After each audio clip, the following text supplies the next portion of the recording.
Welcome to our Thursday night sewing party. I'm Brooklyn and this is Jennica, and we're going to be making some fun little quilts tonight. We also have some giveaways and some new things to talk about, so we've got a lot going on. And while we're waiting for lots of people to join, because we've had a lot of people joining lately, which is really fun. I'm really glad to see you guys. I see someone is saying, is it still on the pink background for everyone? Is this the week that I got it right, or are we working? Is everything working?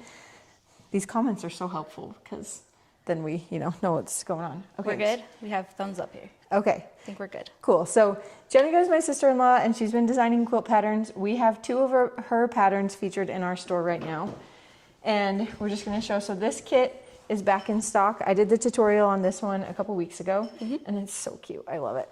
And then tonight we're switching and doing the Perpetual Bliss table runner, which is really fun to do in all sorts of colors. We have two pre-cut kits for it right now. This is called Winter Magic, and this one's called Serenity. And something else I love about this pattern is that it works great with fat quarters. So I forgot to grab them.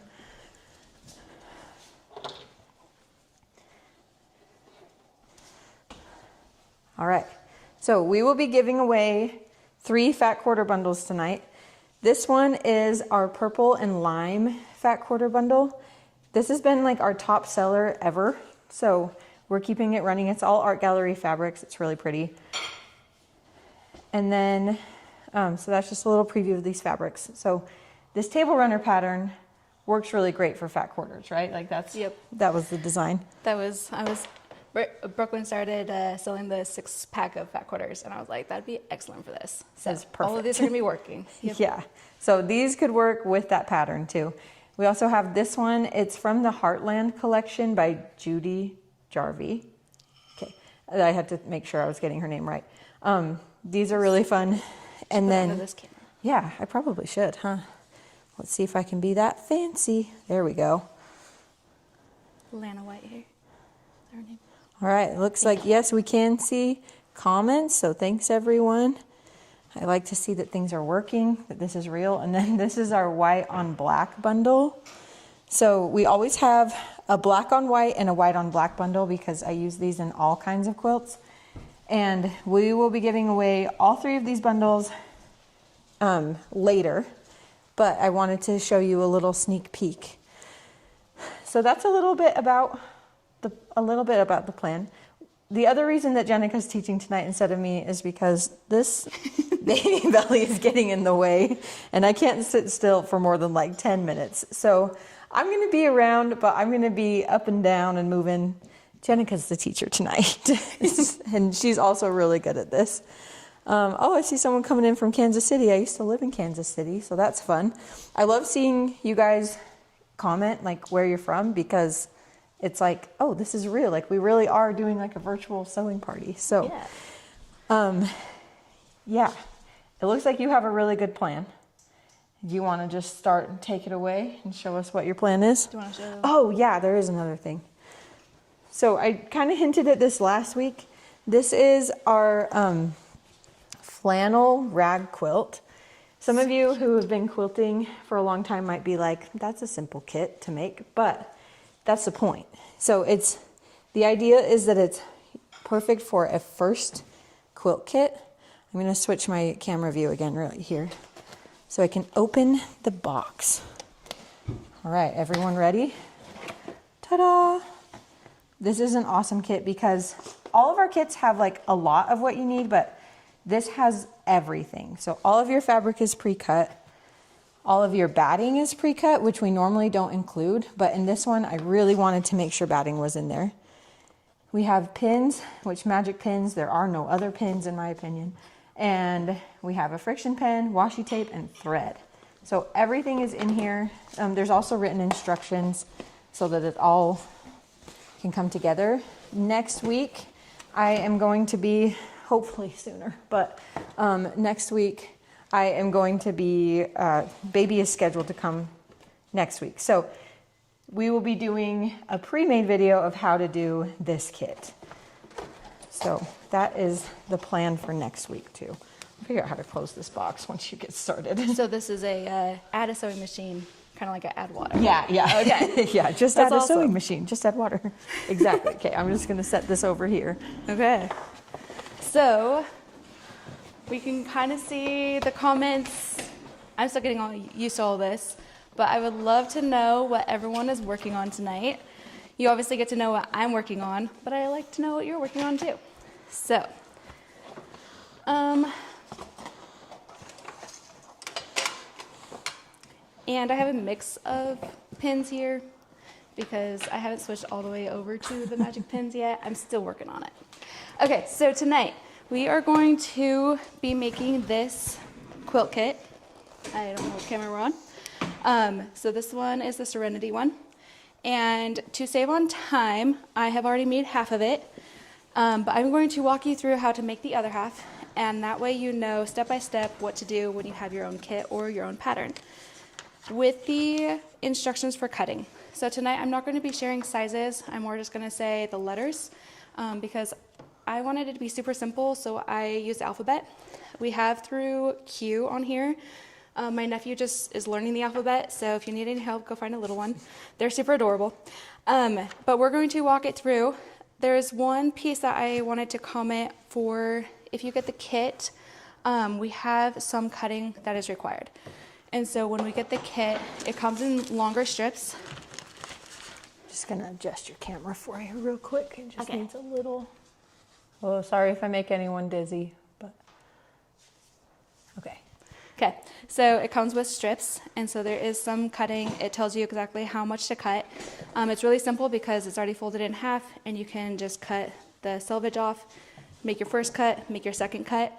The only one that's a little tricky is fabric 3, and that one you have ample fabric.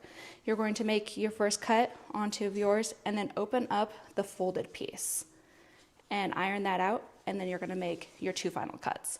So there is lots of fabric, just something to throw in there in case you're curious and planning. So everything will come, including the backing and the binding, and a cute little note that says if anything is missing, contact them. Yeah, we're going to switch mics. They Oh. said that my mic is louder, so... I see. Please hold. My little 2-year-old saw this mic and was like, oh, so soft. She was like touching it. And It's like a little hamster. yeah, Okay. it is like a little hamster. Is the mic really that much louder, or is it she's louder than me? We'll see, I guess, Okay, right? cool. This is cool. A lot of people are working on the flag kit and the stuff It is from... so cool. Yeah, so working on flag kit, patriotic gnome table runner. There's a couple of those too. Oh, that's awesome. That is really fun. I love to Okay. hear it. Yeah. Okay, so when we first open it, I've already done the pre-cutting so that we could just start from where we're at. We are going to take, okay, just so I can see where the boundary is. Okay, so we're going to take number A, and we are going to mark on the back an X. Now this fabric is lighter, so you can choose a different pen, pencil, whatever you would like to use that's washable. I personally like to use a pencil because why not? And I am going to use it on this one so that you can see the lines and so you can see what I'm doing throughout tonight. If it worries me later and I feel like it's going to show through, I can erase it. But so that you can all see it, we're going to go with this. So we're going to do an X on the back. Oop, that is totally straight. So Robin just asked what kit we're working on. Do you want to show that one again? Yeah, so we have Perpetual Bliss. And we have You two can flip it. Sorry, so your main camera right now is that one. We're all working together, yeah. Oh, here we go. Okay, thanks you guys. Okay, so we are working on Perpetual Bliss. We have they have two separate kits right now available. I'll link them in here in the video real quick. Perfect. So this one is called Winter Magic, and it has adorable little like penguins and polar bears. It's just so cute. And then our second one is called Serenity, and so this has more of like the lighter colors in it. We wanted to make sure that if you wanted to follow this same layout that you could still see which pattern or which fabric goes where. It is super elegant and super pretty. So this is the one we're going to make tonight. So we're going to start from the center, so that's where we are working right now, and as the letters progress, we just work outwards. So we'll make it together. Okay. You know, this desk is really cool. Yeah, it is really nice. At the end of this, I'm gonna have to start unhiding everything. Okay, so the first step that we said was that we are going to mark the back of the fabric with an X. So we have done that here. This is going to help us in the future as we go to cutting. This is also going to be super helpful. The second piece says letter A. We're going to put that back over on our tray. And we're going to make this disappear as well. Okay. I know there's so many good little hidey spots to like throw things. They should make this like adult size, and we should play like a hide and go seek game. It'd be so good. Okay, so now we are going to take our accent color or our accent square. So that's going to be this little piece right here. And we are going to take strip K. I realize as I say all this that you get to decide the order. With the kits, we do say which order it goes in for the different fabrics because there's a different amount for each of the fabrics provided. However, at your first steps, if you want to change fabrics 2 and 3 position, there is enough so you can do that. So what I like to do is label it 2, 6, etc. so I can see really quickly which color is going where. So, okay, so we're going to take our accent and we are going to take our letter K. We're going to put right sides together. We are going to sew these together. I'm going to move my K so I'm not running through it. Doesn't your pattern have like labels built in too? They do. On the labels, it has all of the information, sizes, all of that kind of stuff. And so as you are cutting each thing, you can use a pin, put them together, and that way you don't have to question what is what. That's so cool. I've learned a lot from Jennica in her quilting because she's very much more precise than I am. And so I feel like my patterns have gotten better after working with you because I'm like, oh, I really should put in the details and like how we do this, and it's fun. I see, Karen, you messaged about troubles with the Patriotic Gnome Table Runner. I'll check that and look, but right now my phone is a camera, so I will check it later and I'll get back to you. This thing is underneath. Yes. Whoa. Okay.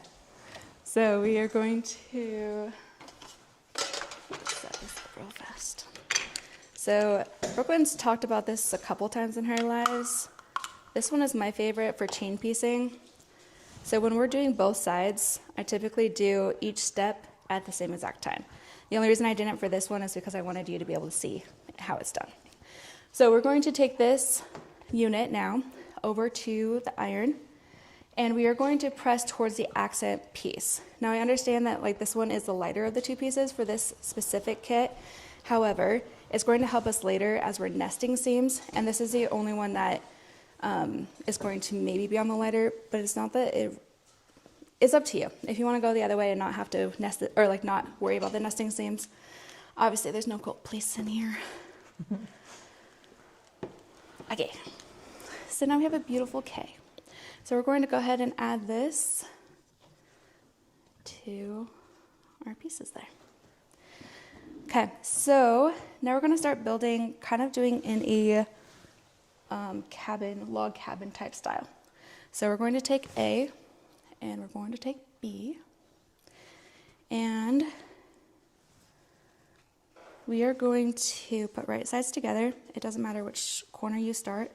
You'll just keep the same corner going forward. I personally like to use just a couple pins. I know some people don't believe in pins, and they still turn out beautiful. For me, this might just be a comfort thing. I don't know. Andrea, I see your comment. I have not had my baby yet, but I am tired and I can't hold still for very long. So Jenica's teaching tonight. That's why I'm just like a sidelines person. She asked if I'd had my baby. Not yet. I know, so close. Any day now. I know, literally. I'm at 39 weeks today, and my last one was born at 38, and so I was like, oh, I'm one of those cool women who has early babies now, and I'm not.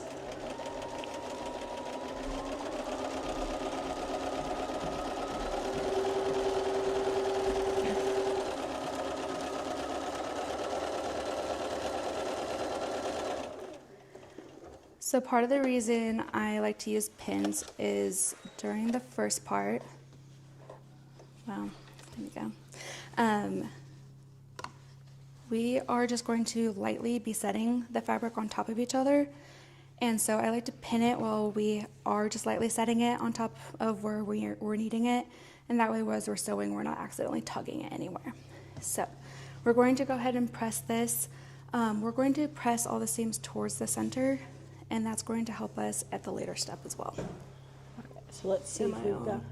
Yeah, so we can move it over to the ironing mat now. Yes, this is the ironing mat. Okay, cool. And we can... I actually need to move that camera a little bit. Sorry.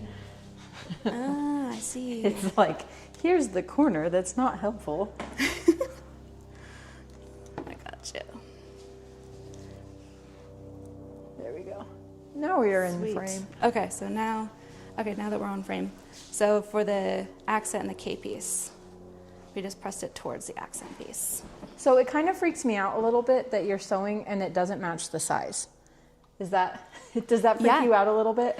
It does. Because like every part of me wants to just go cut that, cut the tail Don't off. cut it yet. It'll all work out. Have trust in the process. But Okay. here, I'll show you, which camera are we on? We'll go back to this one. Okay. So this will also show you, remember the lines that we put on the back? This is also why I used a darker so you can see it. We are going to be making some final cuts that will help us in all of that. Okay. So for right now, All right, I'll trust the process. Yep. Right now we're going to be building, and it's not going to line up perfectly. We also have diagrams in the pattern because it can be scary, especially as you're like, Jennica, this piece is longer than this piece. Yep, I get it. We're going to be okay. I promise. Trust me. Okay, so now that we have A and B, I'm going to walk us through the next step. So when I lay this out, I'm always going to keep my corner up in the top right. So as I go on, I'm always going to be adding the next. So B and C are the same fabrics. As we go on, the next one is going to be D and E. So it's always going to be lower and higher. So that way, if you're wondering where you're at, you always know, do the top and then the side first, or top first and then the side. And again, there are diagrams step by steps. You might want to hold up the fabric a little bit. We have like really pretty sunlight coming in from the window, but it makes it hard to see what prints you're working with. Okay, so that's on the camera too, because I was like, I can't see. I'm blinded. I might go a little overboard by having lots and lots of diagrams, but I'm a visual person, and a lot of people are visual people, and so I like to add diagrams. So, okay. So just to make sure people can see. So we have our A, and then B and C are the same fabric types. And so we're going to take, you have A and B already. We're going to put C. We're going to pin these two because we're just going to set it lightly. As we're lining this up, you're going to make sure that the corner is lined up. And then that is flat. And we're just going to put another pin down here.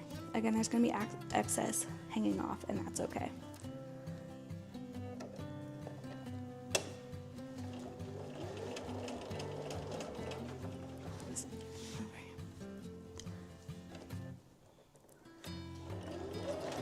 I'm also sewing tonight with this fancy table where the machine like blends in with everything. So it's a little bit weird because I'm like, where's my machine? I don't feel it the same way.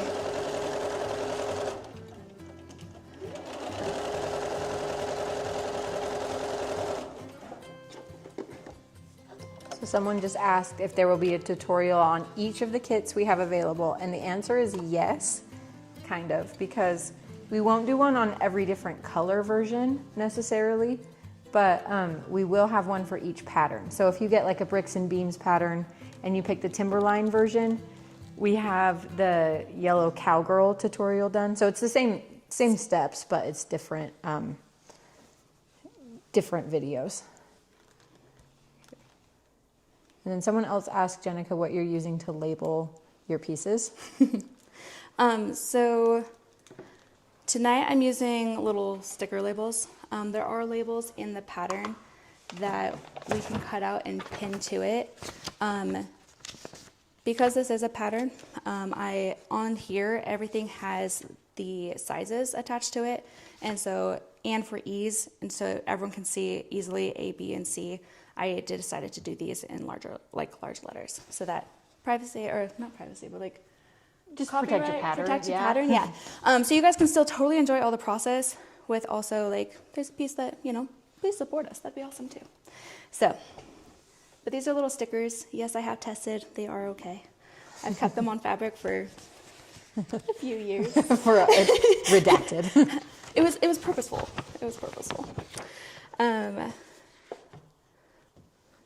Okay, so we have, that sunlight is gorgeous. Okay, so we have our two matching now, and we're going to go on to D. And this one we're going to line up again with our top corner here. This is where we're lining everything up. And so put it over like this. I'm just going to put 2 pins. So we have 2 comments back to back. So this is two answers. Okay. From Meridian, Idaho. We're from Emmett, Idaho, so that's like 20 miles from here. So hello. And then how long does it take to get the kits? If a kit is listed as in stock, we ship next business day. If it's listed as a pre-order, then it usually gives you an estimate of how long it will be until that kit ships. So we are on top of things right now, and things are shipping really fast, which feels good. Because that wasn't always the case this last year, but we've got a lot more figured out. Was it Meridian, Idaho that said how long will it take? Well, Meridian would be like 20 minutes, but Yeah. just kidding. That would be cool. But Depends on how fast the mail can get there.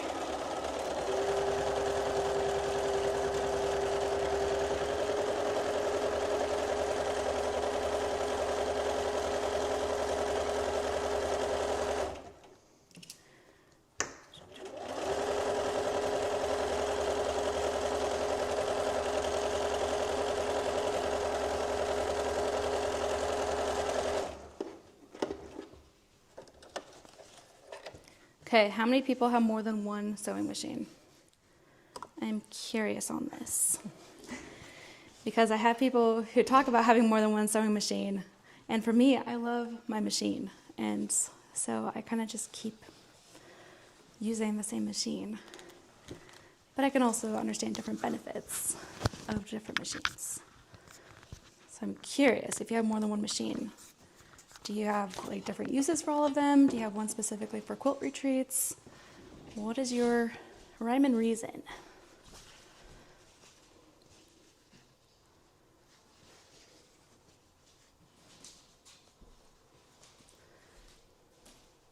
That sun is like right in the way. It makes it hard to like line things up because I'm like trying to see it.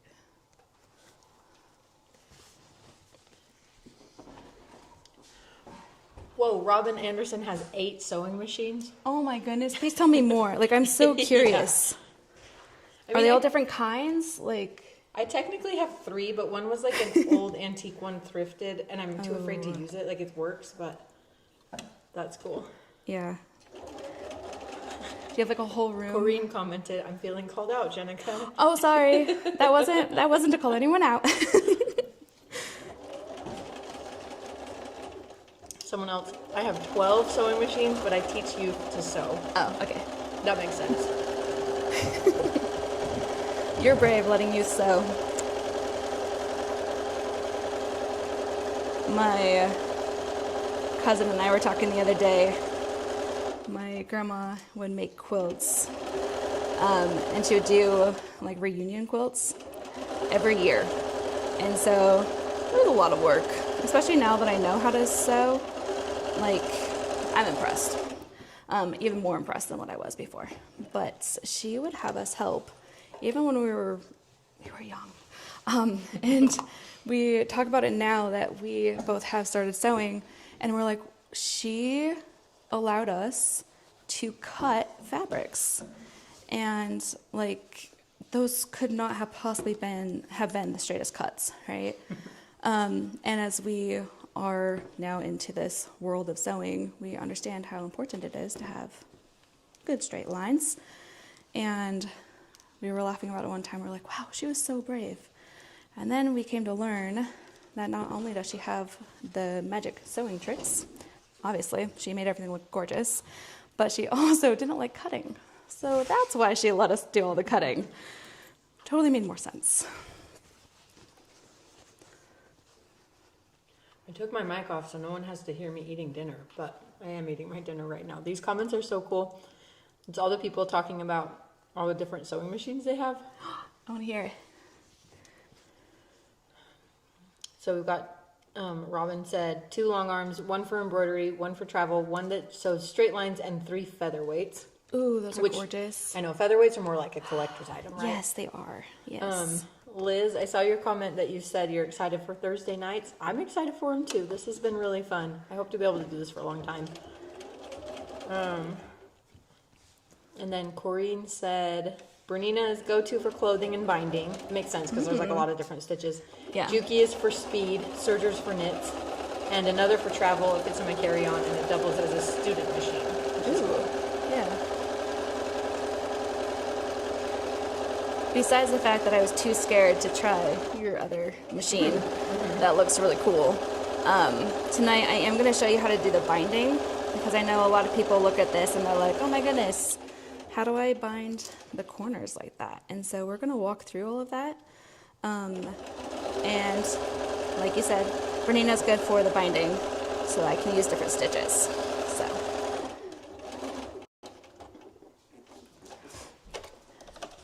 I also tried doing some of the advanced work so that we weren't on here for too long. But that way you guys can still see all of the process. I'm like realizing this is all backwards compared to how I have everything set up at home.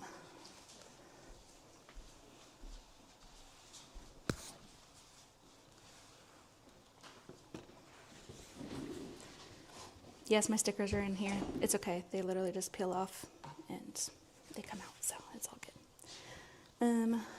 I almost forgot my alphabet. We are on G.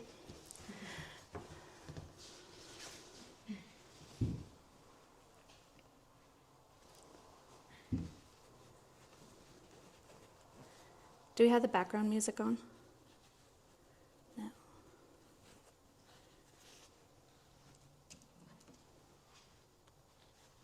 I'll be back over in a second. You're forgiven. You may eat. Did people say what they were working on? We had a couple things of ours. Someone else commented that my So Quilty Life quilt, and I really want to see a picture. Ooh. Can people share pictures on these? On the comments? I don't know if you can on YouTube, but I think True. you can on Facebook. So if they're on Facebook. Yeah, if you're on the Facebook Live, you should share pictures.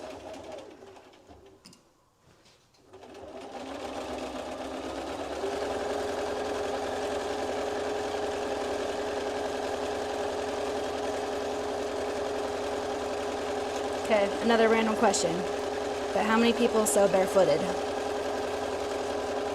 Because when we're talking about so many changes tonight, I'm also wearing shoes. Furthermore, I'm wearing heels. It makes it weird. While you're sewing? Yeah. Like, it makes it feel weird.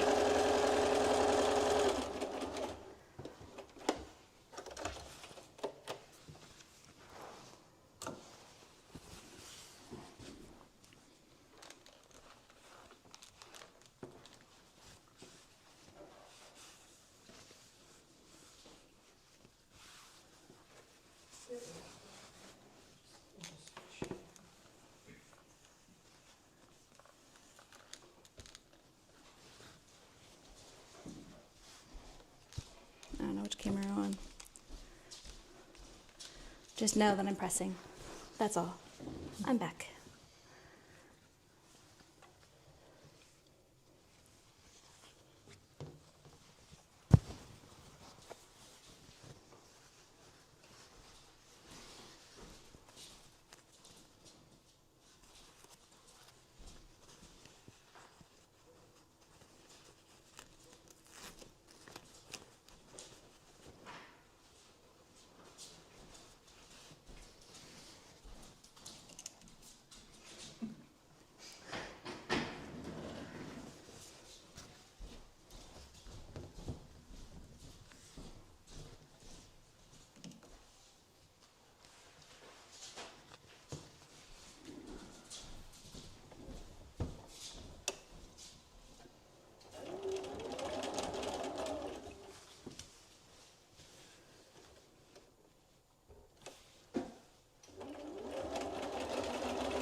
Okay, I'm back over here and I'll start answering some questions. I can't wait to tell my husband how many machines you all have, so maybe I can get more. That's a great one. Hint, hint. I know. It was like when I was trying to decide if I should get another one, because I have my Bernina that was like what we use for binding when we have customer quilts, but someone else works on that now. And so sometimes I like need to use a machine, but she's using it. Anyways, I was like, I don't know if I can justify getting another machine. And Corrine, who's on here, is actually Jenica's aunt. And she was like, of all people, you can justify getting another machine. So I just took that and ran with it. So that's so cool. Oh, okay. Here's a good question. What's the little piece of fabric you're using while you're sewing? Is that a scrap? This is a scrap.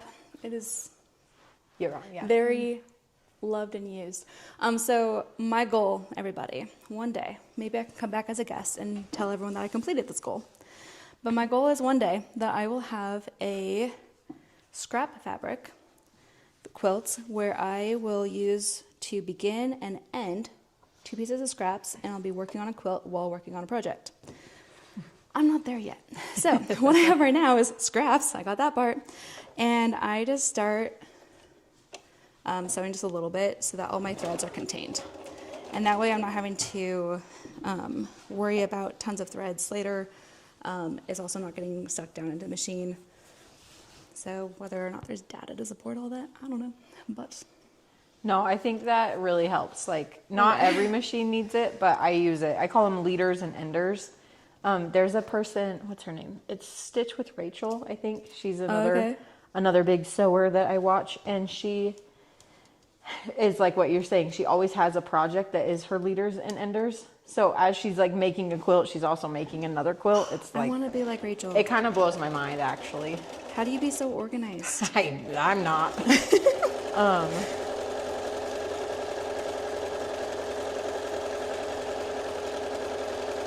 Okay, a lot of sewing without shoes.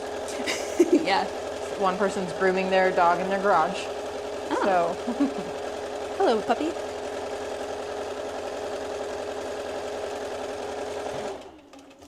okay, so someone has a question. She's beginning with the winter Perpetual Bliss kit. Okay. Does she pick which fabric 1 and 2, or is it just from the picture? Or how do you decide which fabrics are which ones when you get the kit? So in wanna show the that pattern, again? there is a diagram that shows on page 2, it shows what order. So as we're building out, what numbers are which.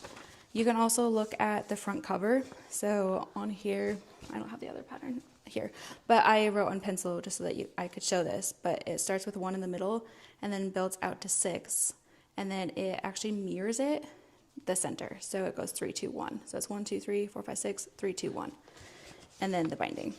Because it is specific for the kit, right? So for the kit, there is enough fabric that you can interchange number 2 and number 3.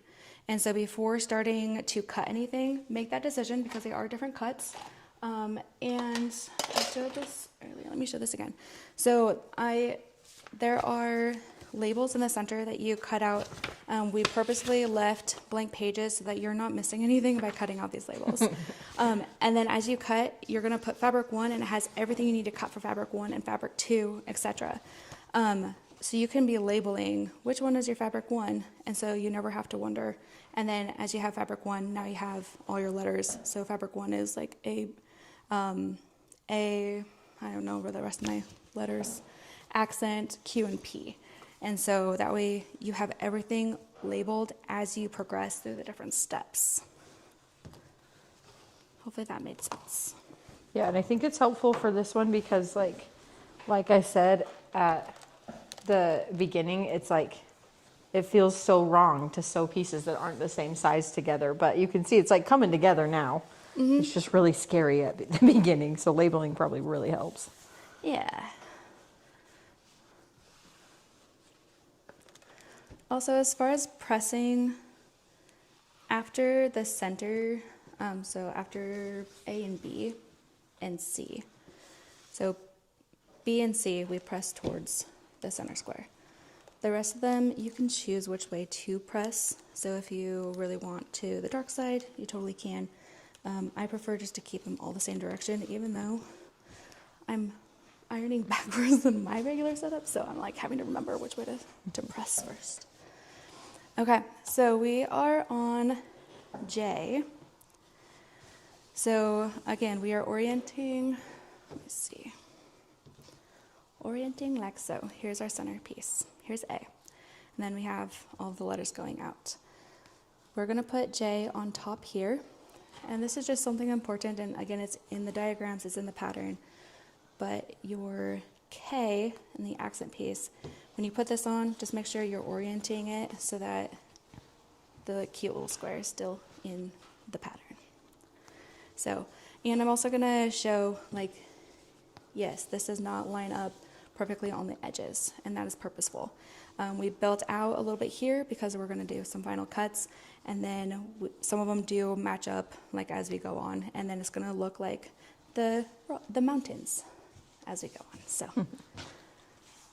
it's funny how it's like you get used to quilting a certain way, and then doing this kind of thing, like where it's like, oh, they're a little bit different sizes when you sew them. It's like, well, I can't figure that out. So videos are really helpful. And I think the thing that I hear about the most on this pattern is that there's a different angle of binding. And it looks so pretty, but sometimes we shy away from things that are going to challenge us a little bit. And it's good we're going over this tonight because it's not as bad as it seems. Yep, we are going to go through it together. And I actually have a couple already pre-started, so we can go through this faster. Perfect.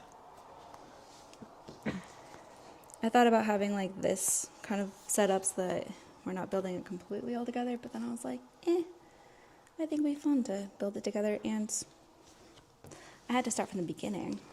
Yeah.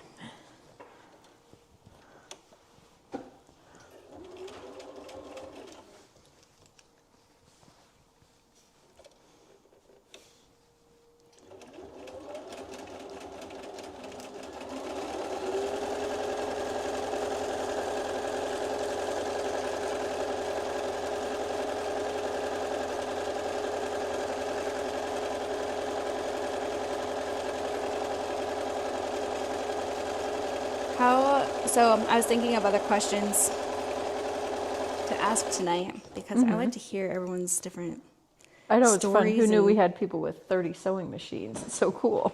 Wait, 30 was the top? I think so. I think 30 was the most because she teaches Oh, kids yes. how to Okay. do it. That is so cool. So I have a friend who is phenomenal at finishing quilts. Now, when I first started quilting, I didn't realize that there were two separate hobbies of quilting. One is the actual doing of the project and having a quilt. That one, maybe not so great at. Just kidding, I'm much better now. But the other one is fabric collecting.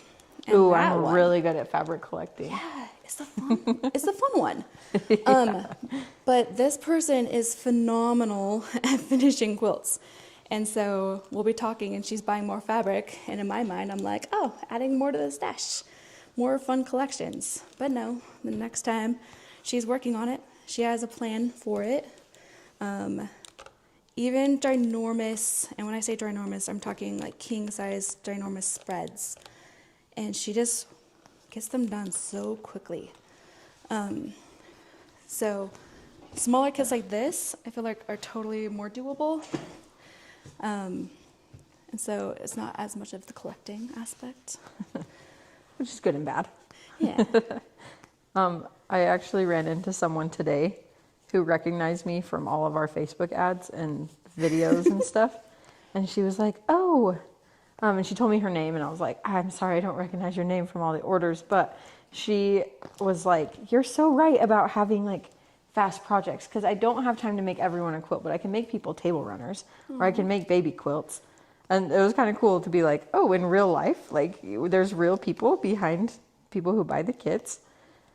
Yeah. It's fun. Liz asked what stitch count you're using. Ooh, another really good question. Let me answer that in half a second. So we are on K, and so that's the accent plus the K strip. So now we have the K unit. And this is why I had in the instructions to press towards the accent so that we can nest these seams. For me, I like to nest them so they line up nicely, but I also like to look down about a quarter inch to say like, okay, where is that seam actually going to line up, and make sure that it's lined up perfectly when I put the pin in. And then as I put the pin in, I actually overlap that seam like where it's going to be. This is also where I like to use a stiletto. And so as I get close to the pin, I will take out the pin. I'll pause, take out the pin, and then put my stiletto right where that pin is so I can hold it as it goes through there. Stitch count. For most of my piecing, I actually do under 2. So for my machine, it goes 0 to 5. And I do like, I don't know, 2 under 2. What I learned is don't do that when you're quilting a quilt on your domestic. It takes forever. Yeah. Gorgeous though, it just takes forever. So I personally do that so that I just have it more secure if I'm making any cuts, or if I put it in timeout because something went wrong, or if I get distracted and take it out a while later, like I just know that the stitches are secure.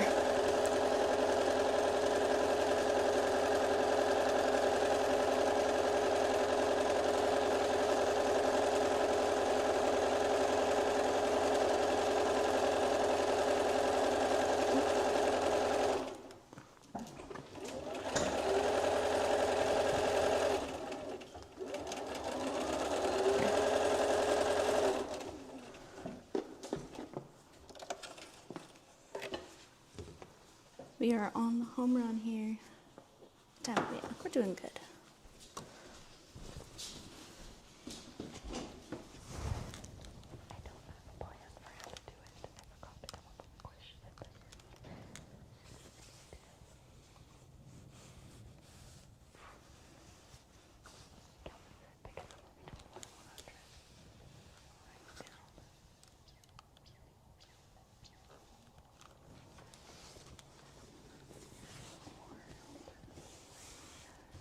Okay, so we are on L.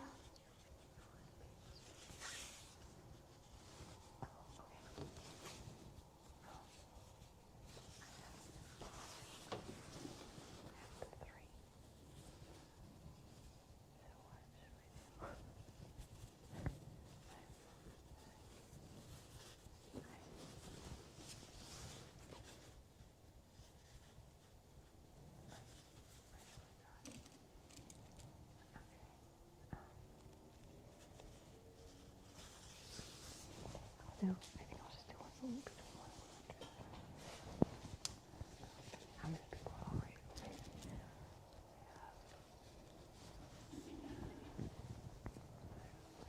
Texas, Calvin.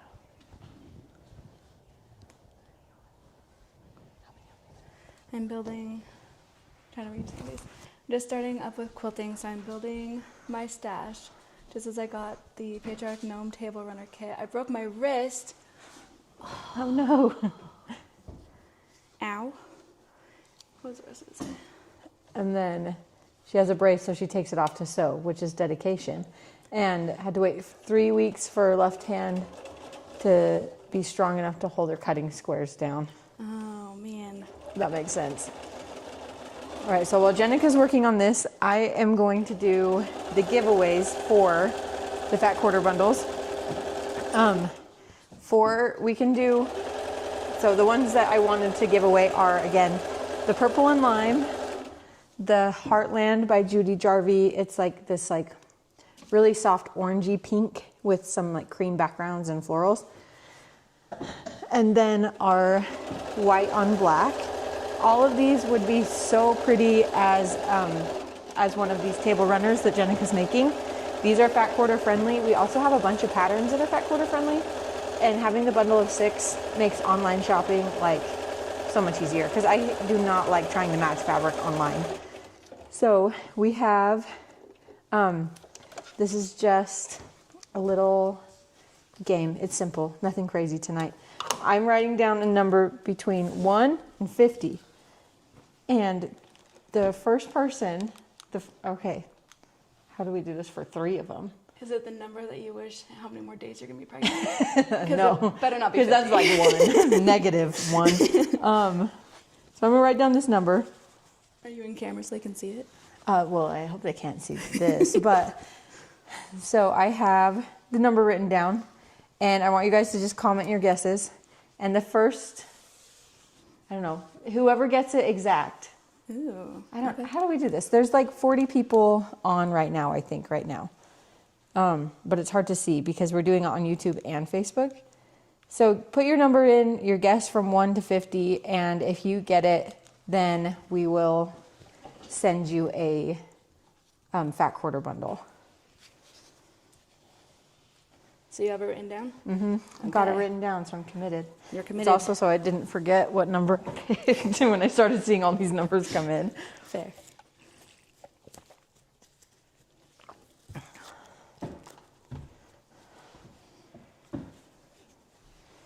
I'm realizing that as I tried setting this up so smoothly, I put all the letters right at the very tip top of all these strips. You're like, oh, that's going to be nice for seam allowance. That's going to be seam. Wow, I haven't seen this number come in yet. It's obviously not 7. Yeah.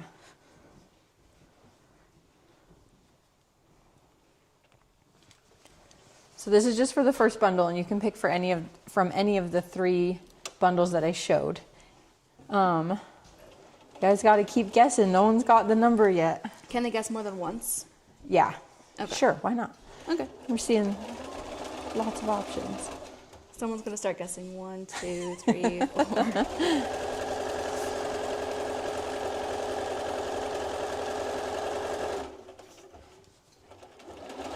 Yeah, you can guess again.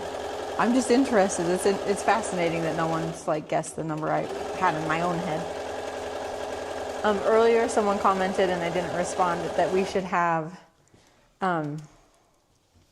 my husband do a live video, and that's the plan. We're just gonna throw him out there and see. He used to actually test patterns for me, like when we first started, but he kind of knows how to use sewing machines because he has a good grandma and a good mom, taught him what to do.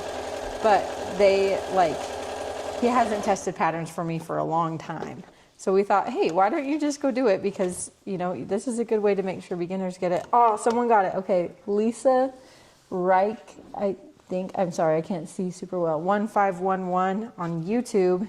Guess the number, it's 27. So you get to pick your Fat Quarter bundle.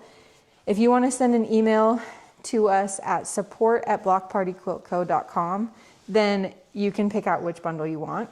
And put it on here so so the rest of the people know which one's already chosen. I guess they can just pick. True. So we have a lot in stock of each of those.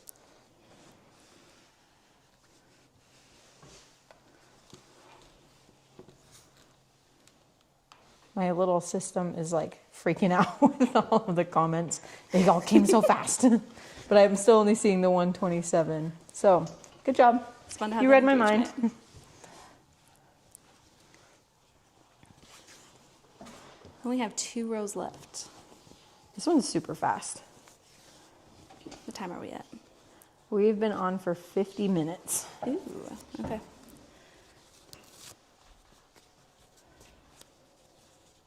My goal tonight was around an hour and a half. So maybe we'll Sweet. hit that by the time. So we still have the final cuts to show, and we still have the binding, both on both sides. So Liz, your comment must have gotten tangled up in the other ones because I'm seeing it now. So you can send us an email too, and you can pick your bundle.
Have you ever used the little irons before? no, It's I'm not. It's a little weird in your hand at first, It right? is, and like I said, like I feel like this is all like backwards of my setup at home, and so I'm like, which way do I just press it? This isn't right. Yeah, maybe by the end of this, I'll have it down. It's a good thing I have the queue. I have a tiny little iron that I got for the class that we actually did together. Oh yeah, that was fun. What was that called? The collage quilting, Collage quilting. which is actually, I just switched so Do you they have can yours? see. Yeah, it's hanging up right here. Oh, yeah. We did that class together. It was really fun. It's like all little tiny pieces, and you like put fusible interfacing on the back, and then you really just like take little tweezers and little tiny scissors, and you just kind of arrange all the pieces until they turn into that. It's cool. It's literally painting with fabric. Like Yeah. you cut out the pieces based on their color, and like some of them on that one, like there's darker blues because you want where the shadows were or where the different color elements are. And so you have all your fabrics and you're looking at like, what do I want for this color? Yeah, it's like getting the shading right. It was fun. Okay, so another comment is that, Brooklyn, I love your sewing table setup. Do you mind if I ask where you got it? Not at all, because this is a super awesome table. So we got it from, the brand is Horn Sewing Cabinets of America. Horn like, an animal. But we got it from Ken's Sewing Center in Alabama, and I'll put the link in. And if you order with our code, you actually get a discount. They are so awesome to work with. My husband found them when they had a deal on the black Janome sewing machine that I wanted, which is like right here in the corner. But I'll go back to Jenica's sewing, I forgot. Take it over. I wanted that sewing machine forever. He found they had a really cool like Black Friday deal set up. So he got me that sewing machine from them. And then as we started working with them, they're just super awesome. So this cabinet comes like, I'll show you some of the bells and whistles of it in a minute, but it comes all set up. Like literally you unbox it, like open the box, and it's ready to go. The only hard part is carry this up with it all built together. yeah, I know. So it's like, Oh my it's really goodness. heavy to get up the stairs. But they have like a delivery service that if you want it upstairs and you don't want to carry it up there, then you can like get that taken care of for you. Oh, that's cool. We just called some dudes from church, and they helped haul it up the stairs, and I just stood here and watched because I wasn't about to do that at the state that I'm in. So that's how we got it up the stairs. But it's cool because this like spot that she's working on here it's like an automatic drop down. And so it's electric and all of the cords are contained. They really thought of everything with setting this up. It's really cool. They have tiny lots of little shelves and stuff. And so as I was starting and I was like, this needs to go off, I literally have thrown things on, I don't know, 5 different shelves. Okay, 3. I'm a little exaggerant. Yeah, so it's Horn's Sewing Cabinets. It's like Horn Sewing Cabinets of America. We got it from Ken's Sewing Center. I think I'm trying to get a link commented because we do have the affiliate link that you get a discount to. And that's always nice. And it was a bit of an investment, but I've started to spend so much time sewing that having it like set up the right way and the most comfortable and convenient has made it a lot better. And Brooklyn promised me that she would help during the transition to show me how easily this can be done. But we are going to, in a little bit, in one more strip, we are going to make my machine disappear momentarily while we do some fun cutting tricks. And then it will reappear. So I can show you the rest of the fun sewing tricks.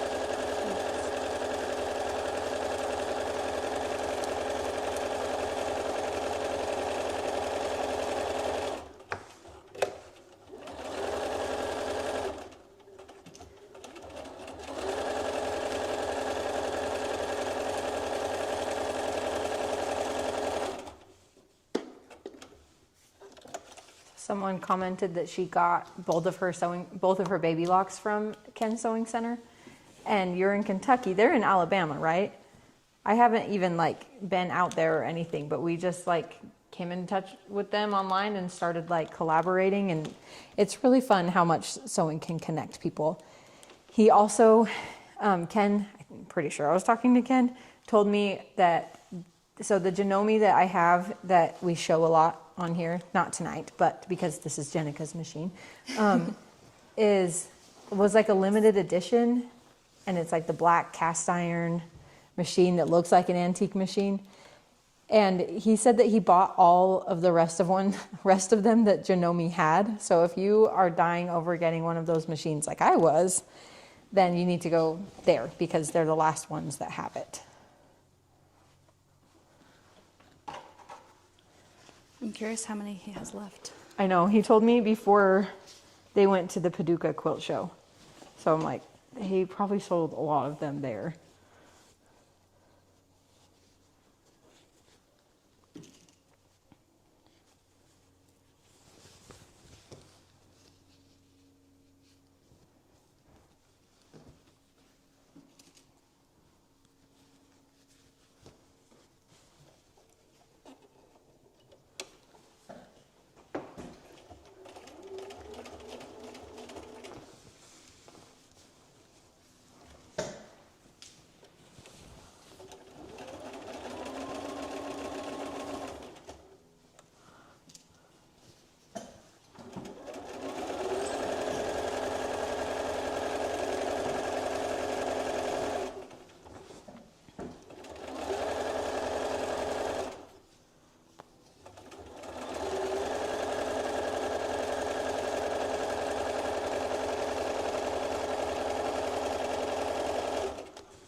I like listening for my bobbin to run out. I play chicken a lot. Playing the bobbin chicken on a live video feels way more stressful than just doing it normally. I mean, I think I should have enough, but it was a risk I was somewhat willing to take. So Liz asked if I prefer the Janome or the Bernina. It's honestly just like whatever I'm working on. You can't have a favorite child? Yeah, I can't have a favorite kid.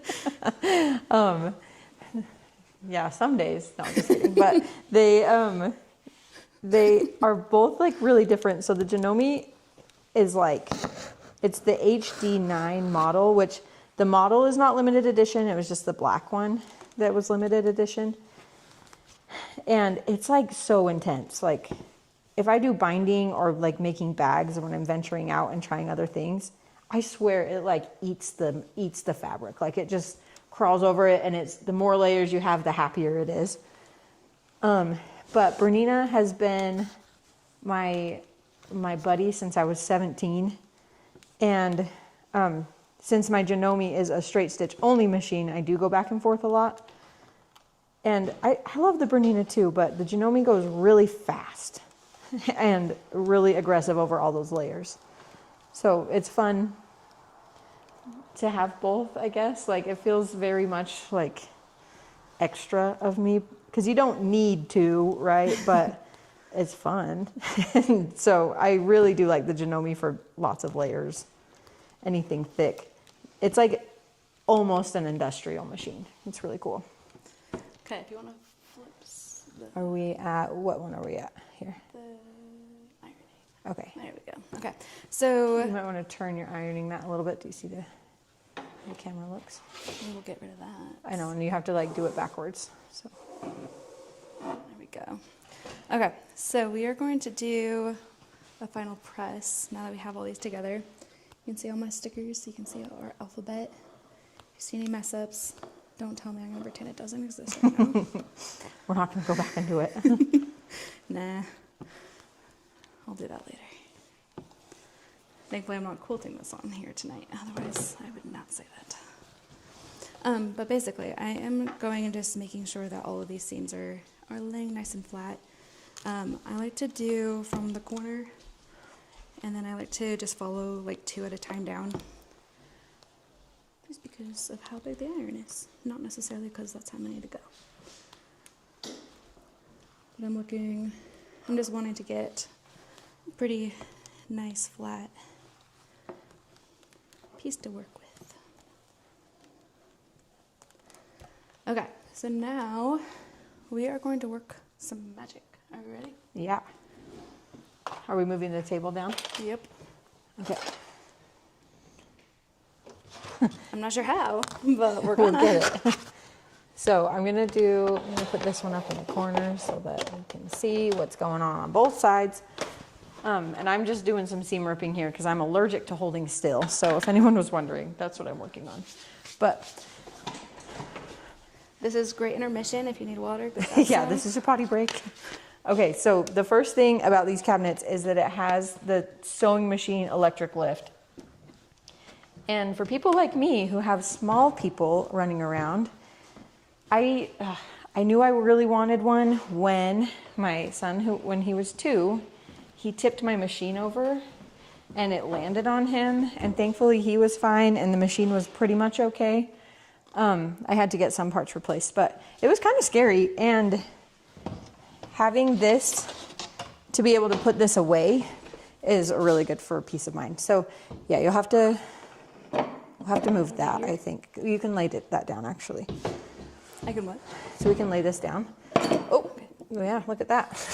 it snuggles right up here. There we go. So you leave the machine in the same spot. Okay. That little acrylic thing I took out was a custom made template that you can get for these to put in, and they'll do any sewing machine model. So I have one for my Janome and for my Bernina. And then I just have a button that does the electric lift. All the cords stay in the right spot, and then we put the table on over the top. So now you can take your stuff over here and show us your little cutting magic for this. Sweet. Okay, so I'm gonna grab the other half that I already built.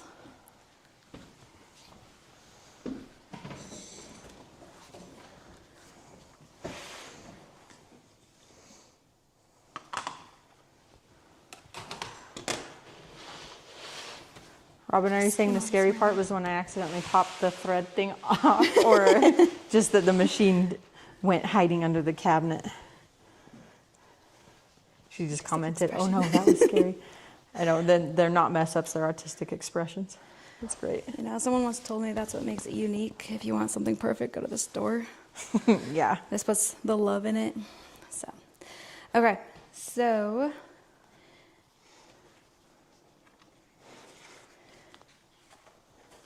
So here's what it looks like. Actually, I'm going to show the one that has the alphabet on it.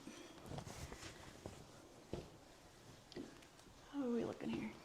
Go back to this other one. Oh yeah. Okay.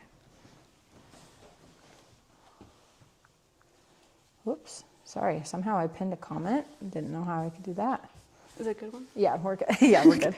Okay, so this is what it looks like. And so yes, we have some mountains here, and that's going to be okay. We're going to take all of that off.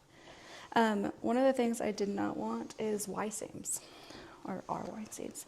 And so it looks a little tricky, but trust the process. We'll make it through. Yeah, there's no Y seam, so that's really easy. Yep. Okay, so, and this is all written out in the pattern as well. But I like to use the 11 mark on this mat. If you don't have a large mat like this, it is okay. I actually was teaching someone how to sew this exact pattern, and they did not have a lot of sewing supplies.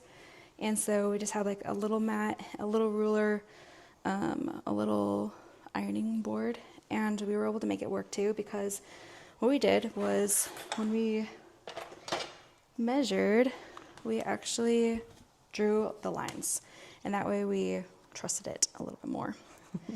So what I'm going to do here, Smart. yeah, so I'm lining up, so this is why we did the X. We're going to use these seams in a couple different ways, but this way there's no, which way do I turn this block type thing. So we're going to line this up, and on this ruler, it has a 1/4 inch seam allowance here. And so I'm going to line up the darker line so that I have a 1/4 inch overhang. So I'm going to mark this, not necessarily because I need to, however, if I don't get through all the layers or something, I don't like guessing later. Then you don't have to go back and like remeasure and everything. Okay, so here's the tricky part. We now have a biased edge here. So we're going to be very gentle with this as we move it around. And we are going to do the same to the other half. For anyone who doesn't know what a bias edge is, fabric has like the grain that it is made with. So it's like the up and down version. Like doesn't pull, and this one moves. So Yeah, we don't so want to it's- stretch this. It's stretchy along the bias. Or is it off bias or when it's on the bias? I'm not sure. But when you have a bias edge, it changes to be that. So it's like she said, you just want to be gentle with it. If before you cut pieces, you want to starch them, that's a good idea. Don't starch a pre-cut kit, because that introducing the moisture to the fabric inevitably warps it. So if something's already cut out, don't worry about it. And I am measuring, I'm lining this up on the mark that we did at the very first step.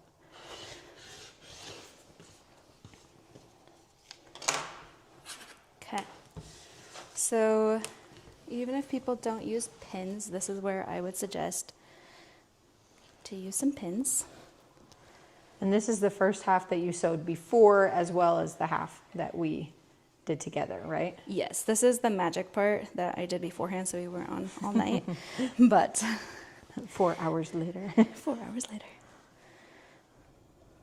Okay, so I'm not sure. Let's go back to this one so I can see. Yeah, just watch out so your head doesn't get in the Oh, camera. yeah, tell me if it does. Okay, so I'm lining this up, and as I'm lining this up, again, I'm looking about 1/4. Actually, for this seam, I'm going to do a little over a 1/4 inch, so like 3/8 of an inch maybe. So I'm going to go down a little bit so I can see where this line is going to match up, and that's where I'm going to pin it. And you're just going over because you're matching up where the fabrics actually match up, right? Yep. So these fabrics,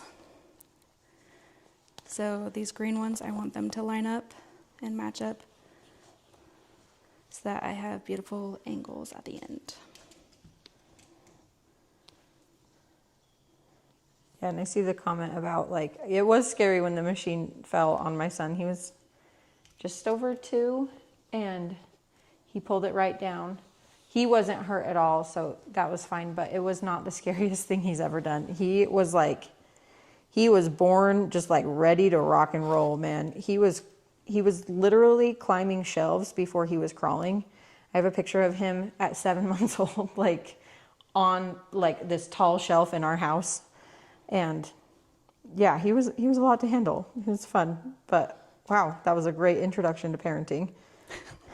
So we're curious about this baby. So we have our oldest, and that's who I'm talking about here, who like dumped the sewing machine on himself. And then we have a 2-year-old girl, and then this baby who I want to be born any day now. This is a boy, and he, you know, you can kind of like get a glimpse of their personality when you're still pregnant. And like my oldest one, he was like, he would kick me so hard I'd puke, like literally just from him kicking. And in all of the ultrasounds, he would like kick the monitors. So I have a lot of pictures of like his feet just perfectly like in the ultrasound picture. But yeah, this guy's been a little bit more mellow. We're gonna do magic again. Okay, we're going to the iron? Nope, we're gonna sew, and then we're gonna have to do this magic one more time. Okay. So. Well, it's pretty simple. So do you want to just take off that? Yeah, you just kind of pop it out from underneath. And since we're going right back to sewing, we won't put the acrylic template back on. Yeah. So then there's a little button back here, right here. Oh. And you just, Other way. yeah, you just let it come right back up. The acrylic template's nice because you can make your machine flush. So it's like you have a big extension table. And if you don't want to do that, like if you want to have like your machine, excuse me, you want to have your machine more accessible or use the extension table that came with it, now you can adjust the height to whatever you want. So if I'm working on like sewing like little hats or things, I do a lot for my kids, like clothes and stuff, and I want to go around the machine, I just move out the extension table and I raise it up a little higher, and that's all you got to do. Okay. So,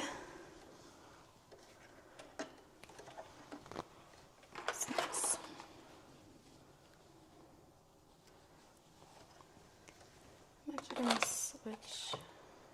You're gonna switch feet. How exciting! Which one are you switching to? The number 1. Right now I have a 57, which has the 1/4 inch guide. Oh, so it has the, okay. So this one is the kind that has the little map on it. So it keeps you from going past the 1/4 inch seam. Yep. But then when you switch to the other one, because like she said, she's not doing a perfect 1/4 inch because we're just mostly worried about where those things are lining up. So I'm going to do it slightly over a 1/4 inch. So it's going to be more like a 3/8. Perfect. And yeah, this table is really big, but it's only because I have every extension thing out right now. So the panel that's in the front up here folds down. This panel that's on the side folds down. This section is part of the cabinet and it actually like swings in, or you can have it out. We have it out because I like to have a little working station. And then over here on this side, the ironing board is sitting on top of another extension that is like, you open up the drawer and pull it out and then you put that over the top. So it's really big right now because everything's open, but it collapses down quite a bit smaller. Okay, so we are going to start in the center. And I'm going to work out one way, and then I'm going to start in the center again and work out the other way. Just because of the bias edge, I just want to make sure that, nope, I forgot to set this so it stays. Make sure that I'm not accidentally pulling things That's smart. wonky, and it allows there to be just better control over where the seams match. So this is where I'm going to be using, I pinned backwards. That's exciting. We're really gonna use the stiletto. I was gonna say, like, wait, you intentionally pin backwards? No. I just pin wherever the wind takes me, and then I find out it's backwards when I'm sewing. That's what happens.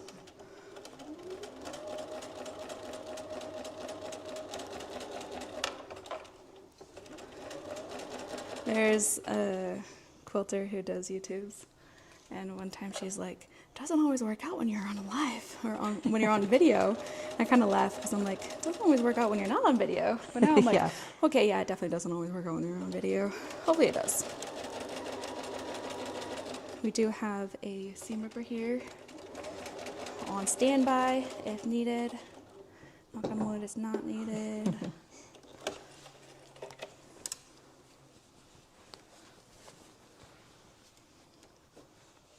Then you're just flipping and sewing the other direction, right? Mm-hmm. Yep.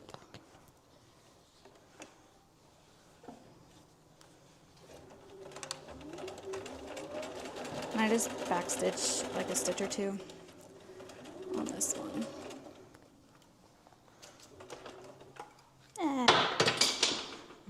Bad thing about the tape. Okay.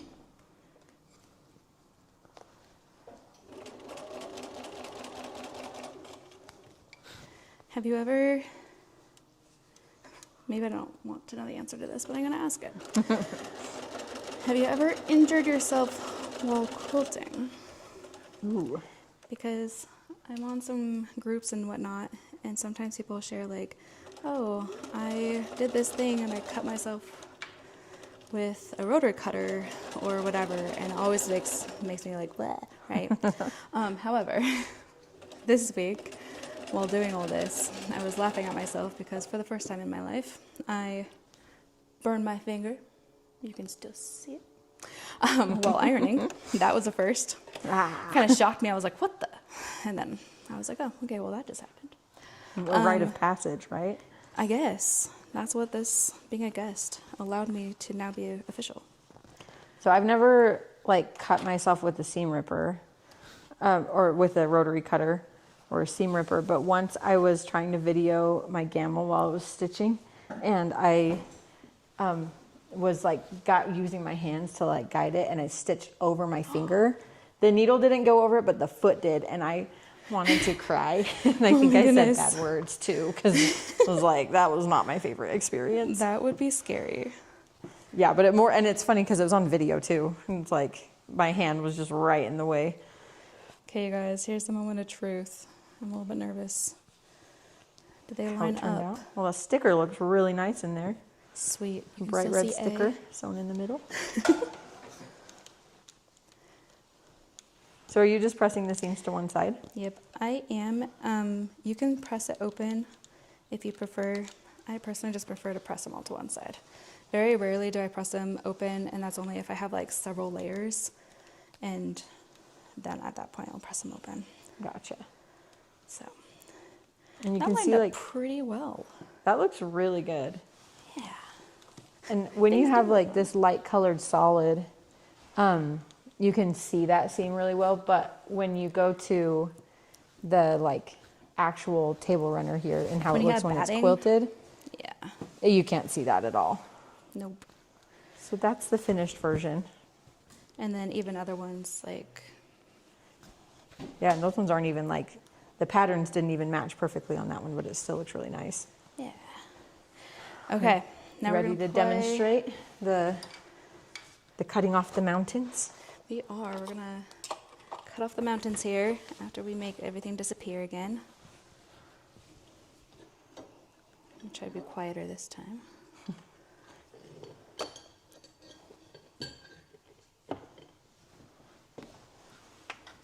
Oh gosh, once a tip of a needle on my serger flew into my eye. Oh gosh. Ugh.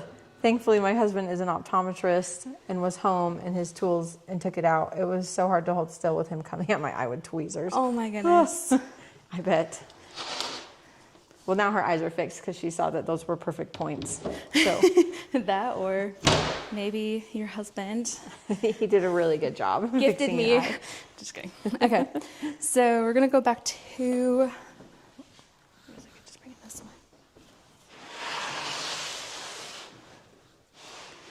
Okay, so this is probably the part that people get most nervous about. Totally understandable, but we're gonna work it through together.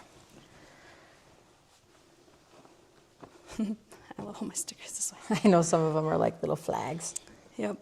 Okay, so we are going to line this up on our half here. Our points do not have to be 100% perfect because it all kind of evens out in the end. But we try to line it up pretty well.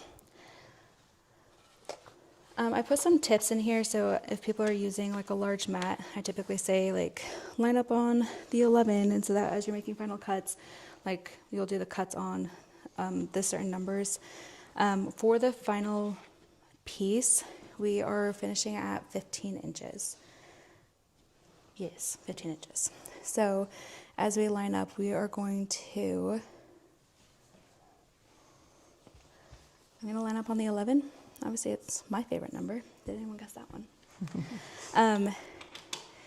And we are going to, because we want 15 inches finished, we're going to divide that by half, which is 7.5. At least that's what the pattern says. I'm not going to trust that. We probably did our math right that day, right? I hope so. I mean, multiple days. I checked it. This is not my mat, so I'm going to have to double check it. Sorry, guys. So if we are doing that, we're going to be cutting on the 3.5 inch mark on our mat and on the 18.5 mark. So I'm going to lay this here. So this time I am using the mat to line up my ruler. So I'm going on the 3.5 mark. I have my line here lined up on the 11. So that's why we did the X at the beginning. And then I have my points there on the 11. So for sake of all things, I'm also going to draw this line. Like I said, I was teaching someone how to do this and we just had a smaller ruler. And so what we did was we measured out from the points here, the 7.5 inches. And so we just did it all with, I have a bubble here. We did it all with pencil first, and then when we cut it, it was all there. So. Oh, this is smart. Robin said she uses painter's tape to hold her project still, and then she cuts. Ooh. That Okay. is really smart. I've seen people use like weights and stuff. I've also seen funny reels lately of people like using like their foot and their elbow and everything and like trying to hold it down. That's less efficient, but it's a funnier videos. Funnier videos. Oh, look how nice that looks. I love a clean No mountain slice. on that one. And yes, I could just walk around to the other side, or I could flip this, or there's lots of ways I could have done that. This is how we're working tonight.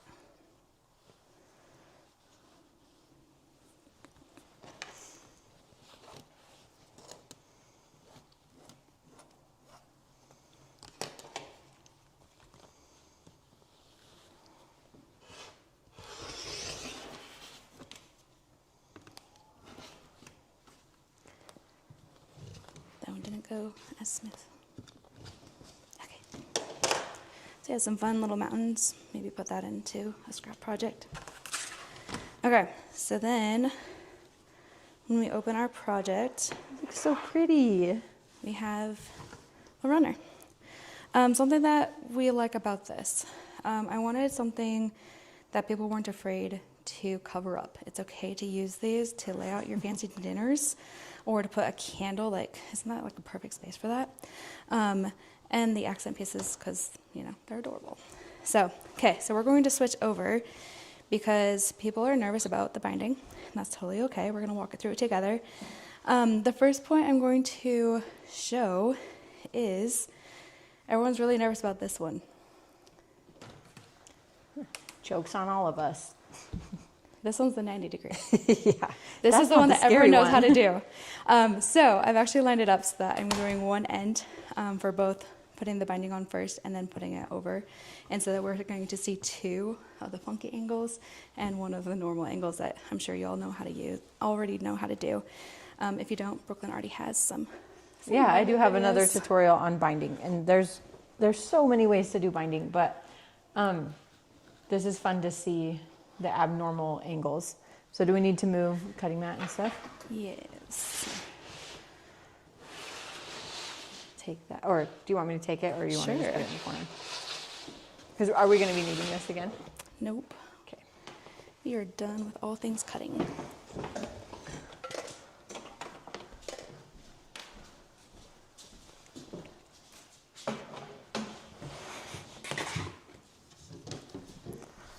Do you want to take this as well? Yep. Where do you typically keep that? I keep it back here unless the kids are out here, because then it becomes a weapon of mass destruction. So if the kids are out here, I hide it, but I just lean it against the wall. Gotcha. Okay, you have that. So you take off your extension table, and then we'll put this one on. Move this. Okay.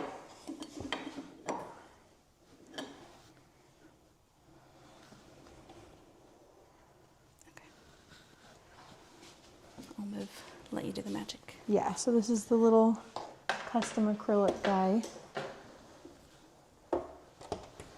And I had it flipped backwards.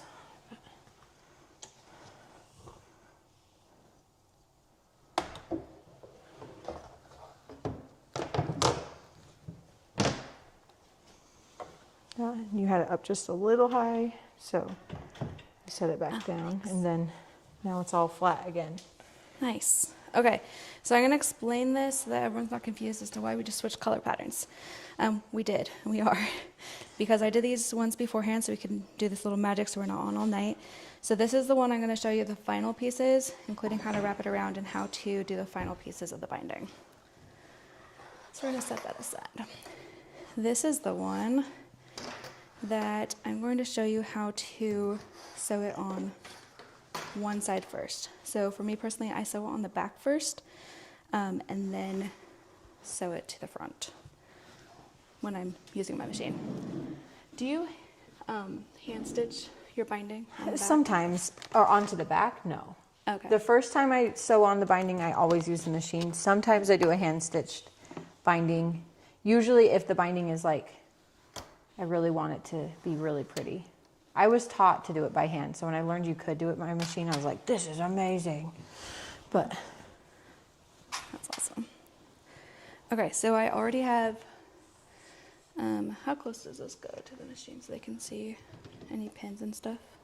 yeah, so it looks like you've already got it sewn down the straight side, and we're gonna just jump right into this corner. Yep.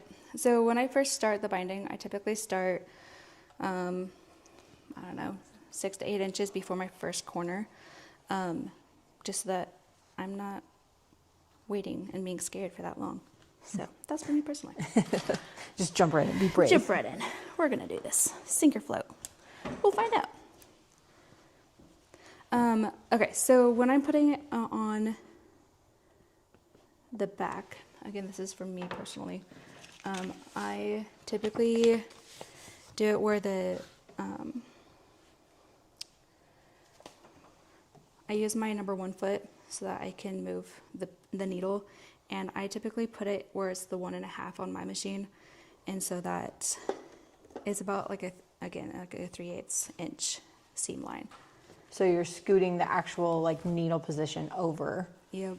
Okay. And that's just me personally, and then I will, for the top stitch, I will switch out and use my walking foot for that final piece. So I'm gonna get started here.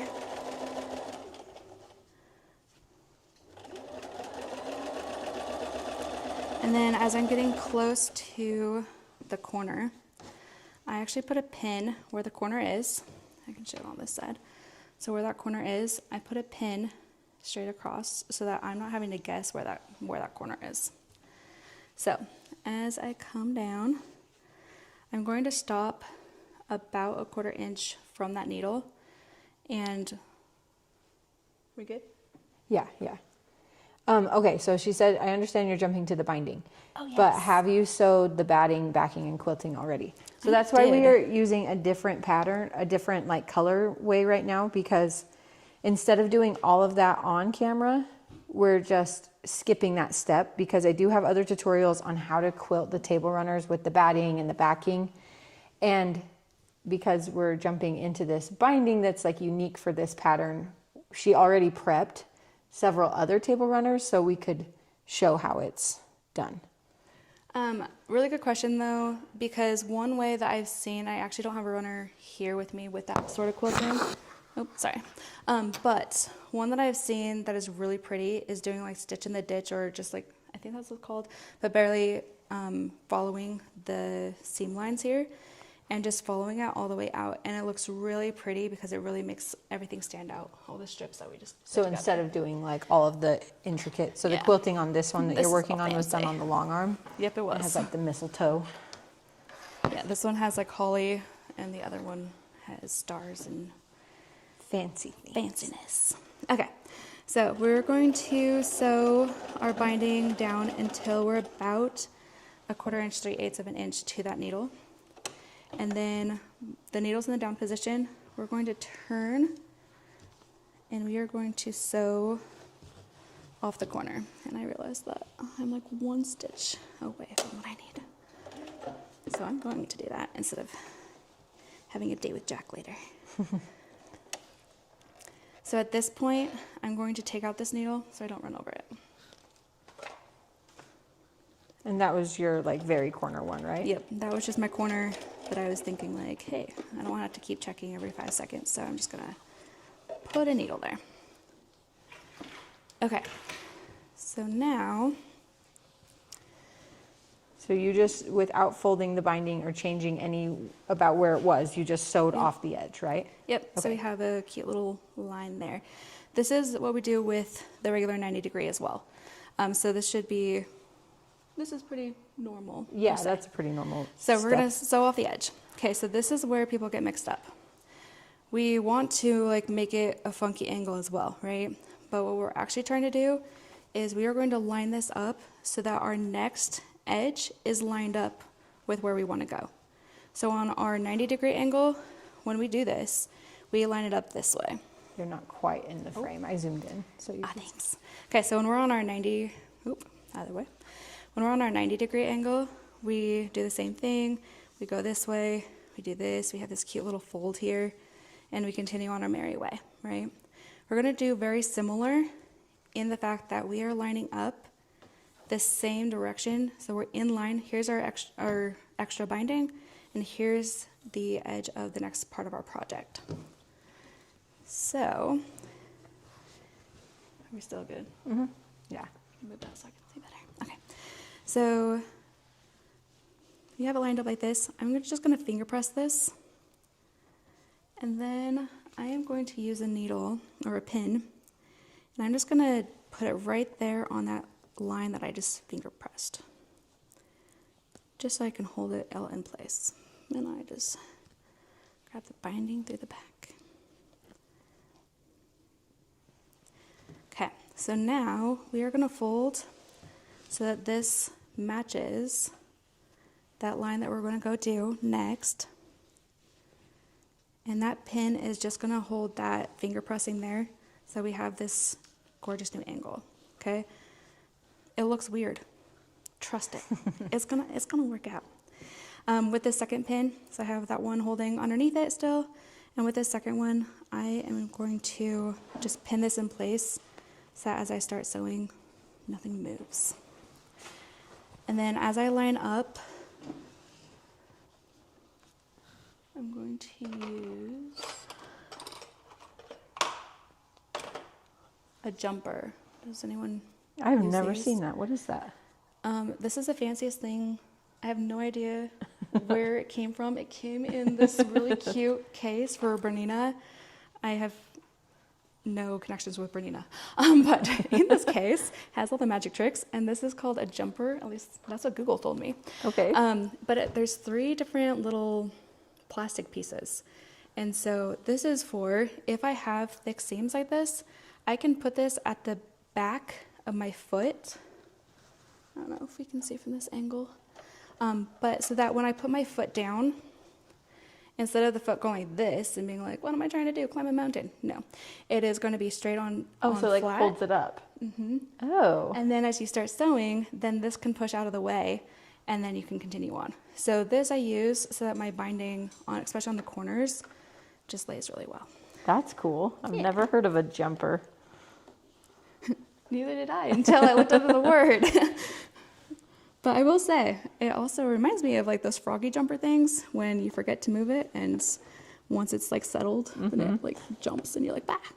So, okay, so what I'm doing right now is when I line this up, I'm actually going to manually put my needle down for 2 reasons. One, I want to remove this pin before I sew over it, but I want that binding held in place before I move it. So you put the needle down to do that, okay. Yep, so it's holding everything for me. And then I'm going to backstitch half a step, and then I'm going to continue forward. So this other pin, it can leave now. It's done its job. And then I'm just going to continue on our merry way.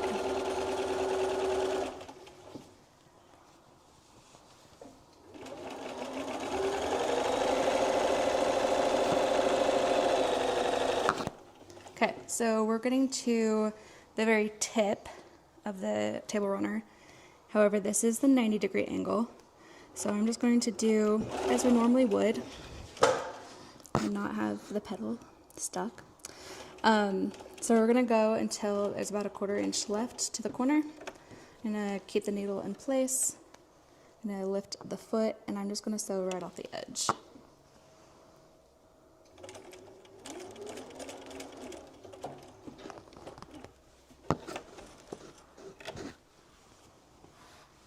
Okay, so we're gonna do the same thing. We're going to lift this back so that our raw edges are lined up straight with the next raw edge that we're about to bind. I'm going to put it over so we have our little fold there.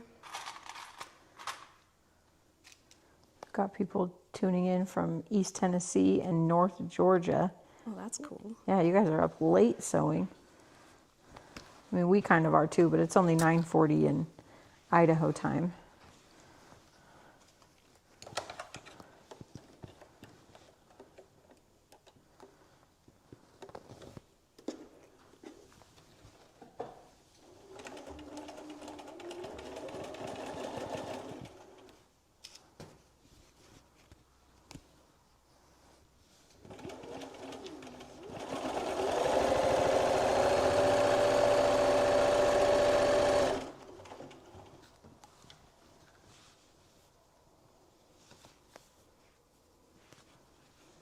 Okay, as we come to this next angle, I'm gonna make sure this pin is in straight on the corner so I know where I'm going.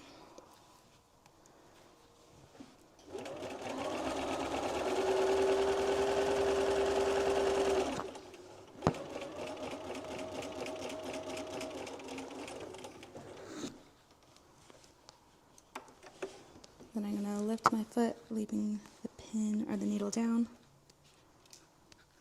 And you're just doing the same process that you just did on the other side, right? Yep. So I'm gonna go 1 stitch further. Yeah, so I set it up tonight so that we would go through 2 of the funky angles and 1 of the normal angles. And then this will be posted onto the YouTube channel so you can rewatch this later. Yeah, so we'll have it as the live version if you want to rewatch all of it, but we'll also have the version up that's just like shortened. So Sweet. It'll be like, we'll have this linked in all future patterns too, that it has the full tutorial. Awesome. Okay, so again, I'm gonna fold this back so that my raw edges of the binding are totally straight with the raw edges of the rest of my table runner. I'm going to finger press this seam here I'm going to pin. And so when I pin, I'm like just barely on the edge of that finger pressed fold.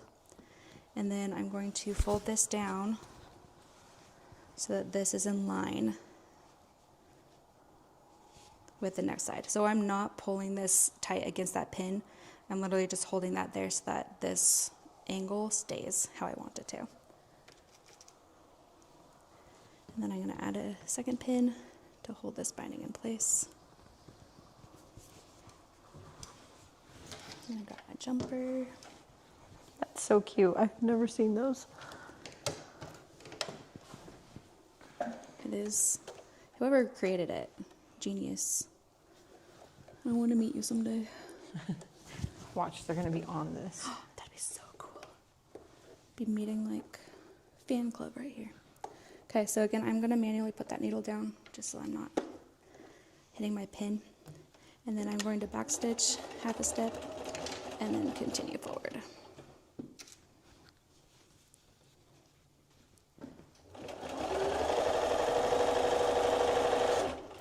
Okay, and I will finish this on my own time.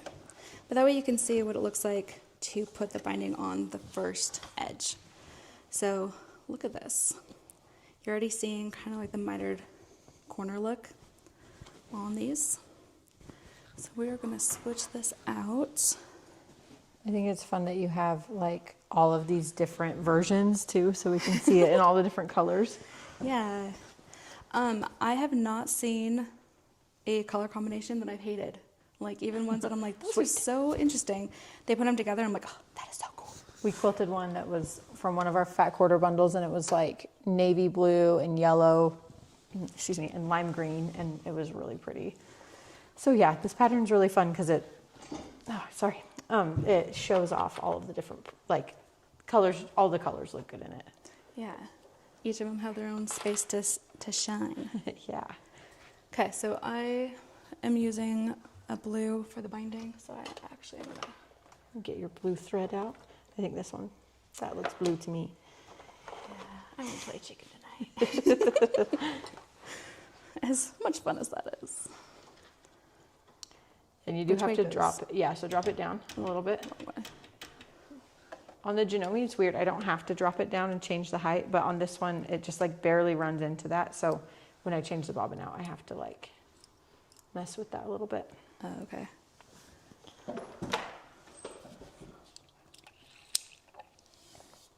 I hope that this like Thursday night sewing becomes like a dedicated time when people are working on projects. Like for me, I know I do better if I'm like, oh, I have a plan on when I'm actually going to work on it, or else stuff just sits for way too long. But I hope like whether people are working on the same things as us or if they're working on their own things, I hope this is just like dedicated sewing time where we can see who has the most sewing machines and talk about all of the funny things. Except I really don't want to hear more stories about serger needles getting in people's eyes. Ooh, Yeah, that's gross. I shouldn't have asked that question, but I wanted to know. Oh, I was gonna say also, I actually have an alarm set for 7:45. Oh, nice. It's for every Thursday, and so that if I get distracted, like I never do, that I always remember to log on. And tonight it went off, and I was like, wait, that's 15 minutes before I'm on. You're like, oh, me, I'm the one tonight. It's a little bit weird. Okay, so the other thing that I'm doing, because I am doing the final top stitch of this binding, I am switching over to a walking foot. Do you like to do a straight stitch for your binding or a zigzag stitch? I personally do straight stitch. Okay, all right. I know there's lots of people who have a certain way of doing it. For me, I don't know. I think part of it's the challenge. Like every time I have the lines line up perfectly on the back, I get so excited. And it's like in quilting shows, almost every single person will have a comment about the binding. And I used to We think all have our opinions.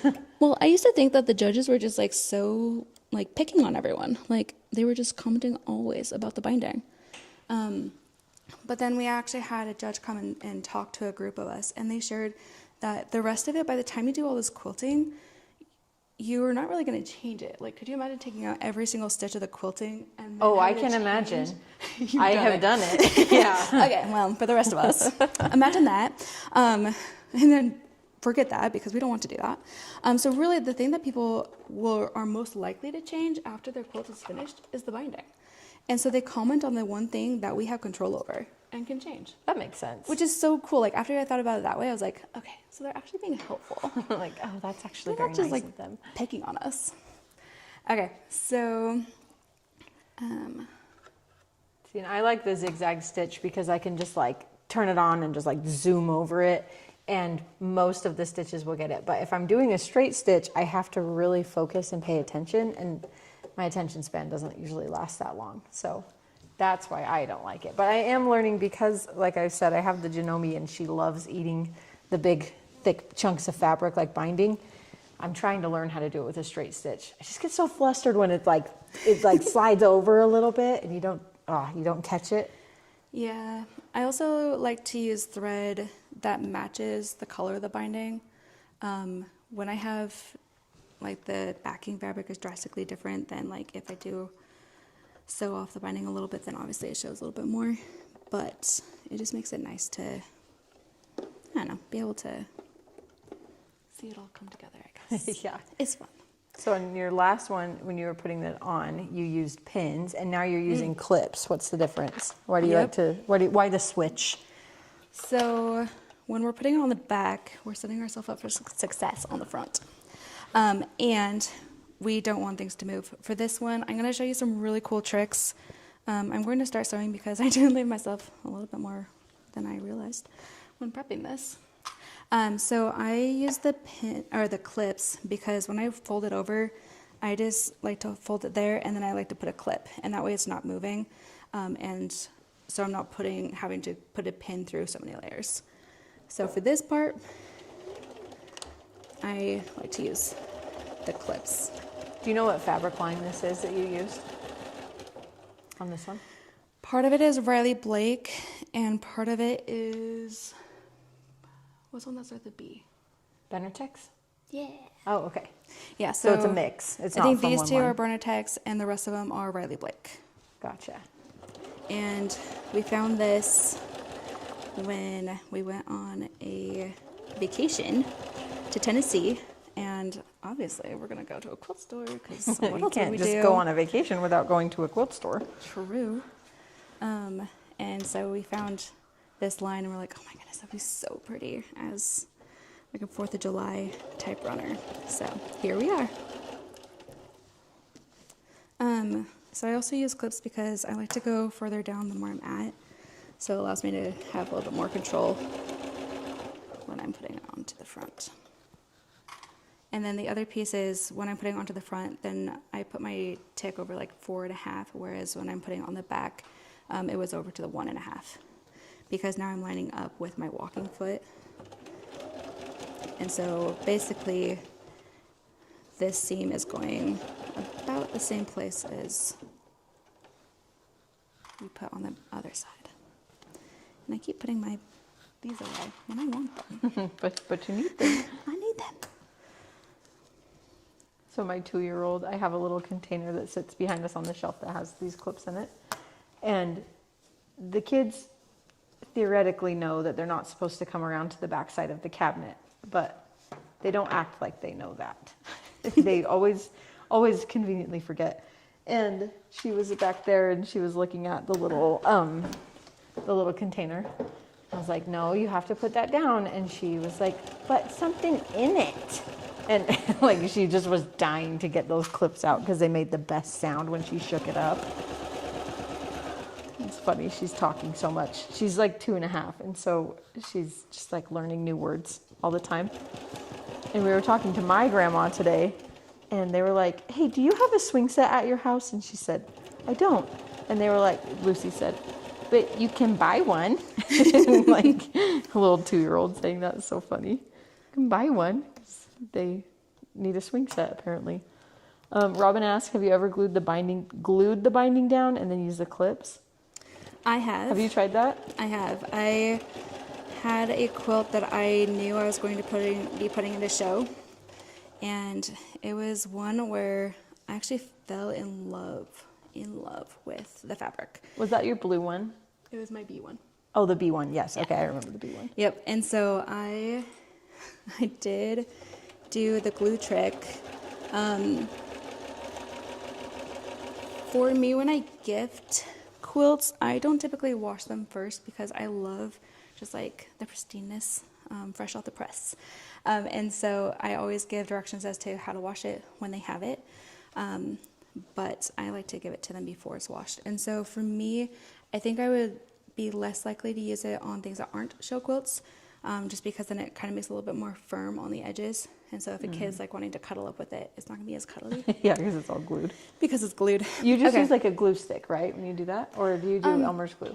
So I've seen different things. Some people say that the glue stick isn't quite wet enough to Oh, make to it actually stick. grab it? And so some people use like the Elmer's glue, like the wet stuff. Okay. And then press it down and then put a clip on it. So that's what I actually did. I didn't bring it tonight, but they actually have fabric specific ones that you just put it there. So on other pieces, then when I'm doing this binding trick, then I could put like a piece there or like a dot there and then fold it over so I have like pristine That's corners. I did not bring that over tonight because this one is so cool, you guys. Okay, can they see? Yeah, where I'm I at? think we're pretty good Okay. here. I can maybe zoom in a little So bit. here's the trick. This is like the coolest thing. So when I'm typically sewing, I typically go down to the next corner anyways. So when I'm coming to here, maybe like my foot's here and I'm gonna pin right there. So you're a little clip. bit off the screen right now. Because, yeah, I zoomed in. There you go. There we go. Thanks. Okay, so when I'm using like a regular corner, then I typically, here's where my sewing machine is. I have a clip right here maybe, but then I go down here and I actually put a clip here, and that allows me to have some wiggle room on this corner.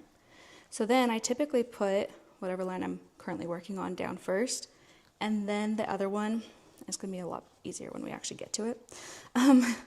But I'm gonna put the other one over so I have that miter corner. For these ones, the opposite is actually what we want to do. So I have a clip here, my foot is here. I'm going to go down here onto the next edge, and I'm gonna clip that so that I know that's in place.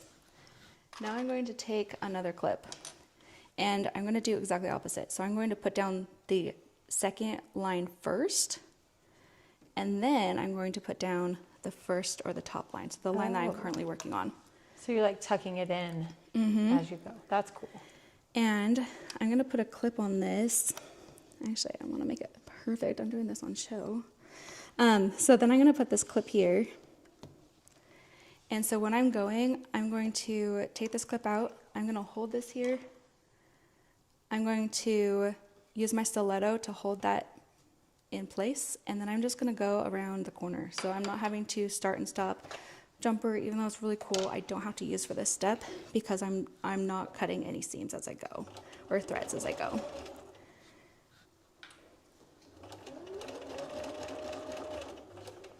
So you definitely want to make sure your needle's down. Yes, this is the part where your needle definitely needs to be down. So, and then I'm gonna use my stiletto. So I took the clip off so I'm not running into it. I'm putting my stiletto right there on that corner, and I'm gonna walk it as far back as I possibly can without getting my needle. And once I have those corners down, You're good. okay, cool. You're gonna work magic. Yeah. Once I have that pin or that needle in place to hold that second edge, I'm gonna lift the foot. I'm gonna do the rotation. I'm gonna put that foot down, and I'm just going to continue on my merry way. So we are going to put a couple pins here.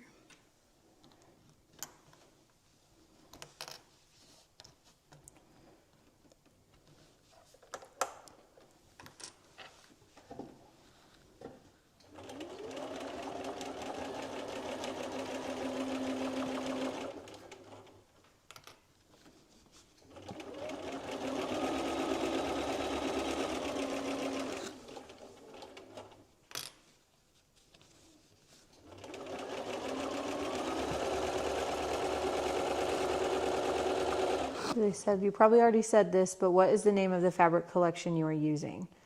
So the one she's sewing on right now is a mix of some fabrics from Riley Blake and some from Venertex.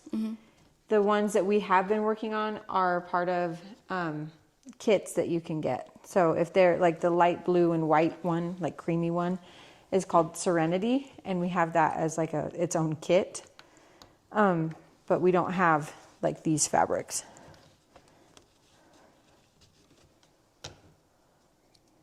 No. It's a good thing like 100 would come Yeah. in a box. Okay, so for this 90-degree angle, like I said, I do opposite.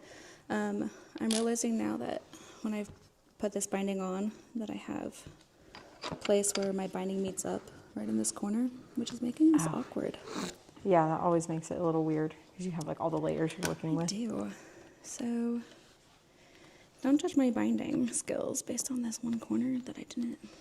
I thought it'd be okay. It's okay. It'll be okay. It's totally fine. This one's not a show quilt, so this one's just gonna be on my table.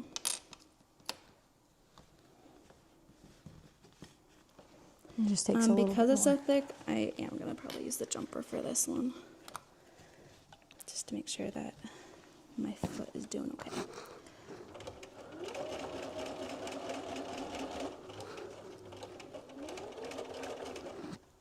So again, with the 90-degree, I put the line that I'm working on down first. Thanks. And then the second line across.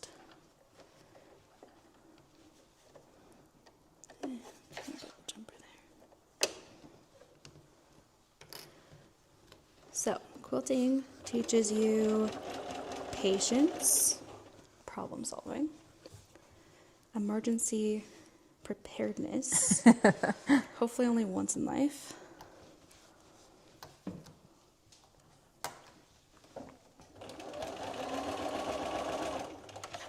And I'm just going to come up with the other camera behind you when you go close on this next one so we can get another angle. So don't be alarmed that I'm like right in your space. Okay, cool. Thank you.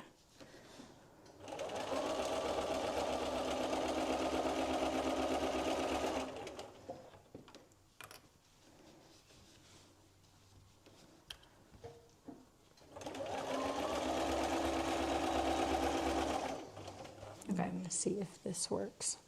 I hope I don't make anyone dizzy. It's black. No, so that's the preview side. The other side shows what's active. Oh, fancy. Okay, so here I'm like, what, 2 inches away from the corner. I'm going to put a clip here. I'm going to go to my next side. And I'm going to fold it over. And I'm going to put a clip there. So that all I'm really working with actively is this corner. I'm going to tuck under, so I'm going to lay down the second side we're going on to down first, and then I'm going to just gently place that one there. Nice. Isn't that so pretty? That is so pretty, and then it just like matches up. You have like a miter corner, and on the back you have the miter corner. That's Because nice. of how we use the pins to put it on. So let me sew this down, and then you can also show, actually go ahead and come back because we're going to show taking off the, Oh, okay.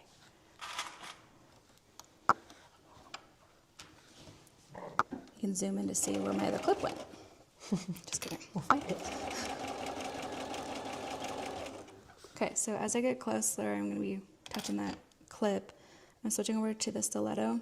I'm holding this down so it stays exactly where I want it to be, and I'm literally going to walk it all the way till the needle is down where it covers. So it's like right where they cross is where your Yeah. needle is landed. Yep. And then you just carefully turn it. I'm going to carefully turn it. It's nerve-wracking having another camera like right there. I know. It was just like, I always bump my head into the overhead one, so then I would be bumping against 2 cameras the whole time, and I don't think anyone would really enjoy that. Okay. I don't have that much longer. However, we're at 10:02, so we're at the 2-hour mark. So any last minute questions? Do we feel like we are a little bit more comfortable with this? Look at this. I think so. I mean, if nothing else, we've seen it in 3 different fabrics now, right? True. 4 different fabric sets. 3, 4, 3. So yeah, that looks really cute. It's cool. All right. Well, thank you for teaching, because I wouldn't have had the energy to actually teach the whole time. So thank you. And like I said, we are planning on posting next week, but if he doesn't come sooner, baby's coming next week. And so we have a pre-recorded video, and it's going to be the My First Quilt kit. That's a flannel rag quilt. So if you want to teach someone how to quilt, this is like the perfect thing to teach them. And looks like a lot of you guys really enjoyed this. So I'm really glad you watched, and join us again next week. After that, we'll see exactly what we're going to be doing. I'm not sure yet, because babies, change everything. But we will be on, and make sure you're on our email list, if nothing else.